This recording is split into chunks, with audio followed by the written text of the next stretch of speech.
రోహిణి కార్తె మొదలవగానే ఎండలు బీభత్సం సృష్టిస్తున్నాయి. ఎండలు కూడా విపరీతంగా పెరిగిపోయినాయి. మొన్నటిదాకా వాతావరణం చల్లబడింది. వాతావరణంలో మార్పులు చేర్పులు కనిపిస్తూనే ఉన్నాయి. వాతావరణంలో ఒకంత వర్షాలు, ఒకంత చల్లదనం అన్నీ కూడా కూడుకొని ఇప్పుడు దాకా కూడా మనం చూసుకోవచ్చు చాలా చల్లగా ఉన్న వాతావరణం. గత 3 రోజుల నుండి కూడా నడినెత్తి మీద సూర్యుడు అయితే నించుంటున్నాడని చెప్పుకోవచ్చు. చాలా కూడా ఎండల తీవ్రత బారిన పడుతున్నారు అందరూ కూడా. ఎండ తీవ్రత మామూలుగా లేదు. 42 డిగ్రీల సెల్సియస్ నమోదవుతుంది. ఎండకి ఎవరు కూడా బయటికి రావట్లేదు. బయటికి రావడానికి కూడా భయపడే పరిస్థితులు నెలకొంటున్నాయి. రోడ్లన్నీ కూడా నిర్మానుష్యంగా ఉంటున్నాయి. ఎండ తీవ్రతకి ఎవరు కూడా బయటికి రావడానికి కూడా భయపడే పరిస్థితులు అయితే వచ్చేస్తున్నాయి. నిన్న చూసుకున్నట్లయితే 41 డిగ్రీస్, అలాగే మొన్న కూడా అంతే 40 డిగ్రీలు నమోదైంది. ఈ రోజు కూడా అంతే 41 డిగ్రీలు 40 డిగ్రీలు అలా మారుతూ వస్తుంది. ఎండ తీవ్రత ఇంకా పెరిగే ఛాన్స్ కూడా ఉందని కూడా వాతావరణ నిపుణులు చెబుతున్నారు. ఇప్పట్లో వర్షాలు పడే ఛాన్సెస్ కూడా లేనట్టు కనిపిస్తుంది. ఎందుకంటే రోహిణి కార్తె ఆల్రెడీ స్టార్ట్ అయిపోయింది కాబట్టి ఎండ తీవ్రత అనేది తీవ్రంగా పెరిగిందని చెప్పుకోవచ్చు. రోహిణి కార్తెలో రోళ్లు పగిలిపోయే ఎండలు కూడా ఉంటాయని కూడా ఇప్పటికే చెప్పడం జరుగుతుంది. నానుడి ఉంది కాబట్టి. కానీ మొన్న చూసుకున్నట్లయితే మూడు రోజులు కూడా వర్షాలు, అలాగే వాతావరణంలో మార్పులు, రైతులు కూడా కంటతడి పెట్టుకున్న సిచ్యువేషన్స్ చూసాం. అసలు ఎండాకాలం అంటే ఏంటి అనేలాగా కూడా కనిపిస్తుంది. ఒకంత ఎండలు ఇంత బీభత్సంగా సృష్టిస్తున్నాయి అంటే చిన్నప్పటి నుంచి కూడా ఎవరు చూడని వాతావరణ పరిస్థితులు ఒక మే నెలలోనే కనిపించినాయి.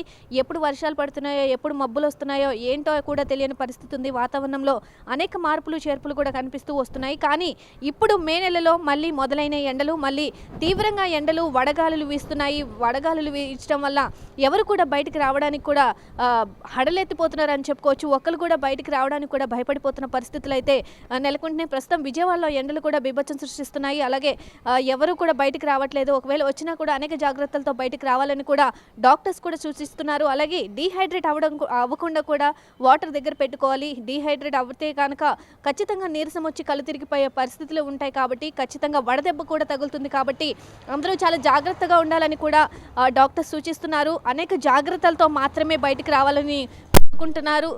ప్రస్తుతం మనం చూసుకోవచ్చు, ఎవరైనా బయటకు వస్తే క్యాప్స్ ధరించి కానీ, లేదు అంటే మాస్కులు పెట్టుకొని కానీ వచ్చే పరిస్థితులు అయితే నెలకొంటున్నాయి. మనం అంటే వాతావరణంలో మార్పులు చేర్పులు వస్తూ ఉన్నాయి. కానీ ఇప్పుడు ప్రజెంట్ ఒక 3 రోజుల నుంచి కూడా నడినెత్తి మీద సూర్యుడు అయితే నించుంటున్నాడు.